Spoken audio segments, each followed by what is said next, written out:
Jo crec que és un congrés que és molt important per la nostra organització. De fet, el socialisme i la socialdemocràcia estan en una profunda crisi a nivell europeu, a nivell estatal, a nivell català, i això ha suposat el fet de perdre molts i molts governs, moltes i moltes administracions, i ara probablement és el moment de, com diu el congrés, el seu logo, energies renovades, de renovar les nostres idees, renovar el nostre projecte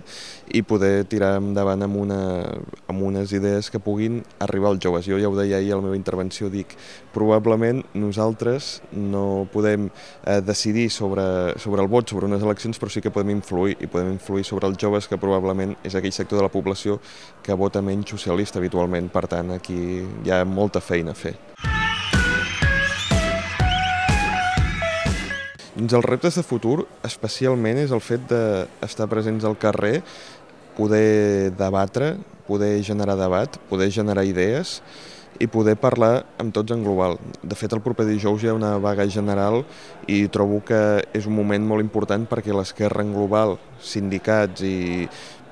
societat civil que també puguin estar implicats, que d'alguna forma diguin, hi ha un govern de dretes, tant a Catalunya com a Espanya, hi ha un govern estatal que ha fet una reforma laboral que està acabant amb els drets de tants i tants anys dels treballadors i treballadores del nostre país. Per tant, hem de sortir al carrer, per tant, a partir d'aquí hem de generar aquest debat i, per tant, s'ha d'articular d'alguna forma el debat de les idees amb la presència al carrer i d'alguna forma poder creuar les dues coses i poder guanyar el combat.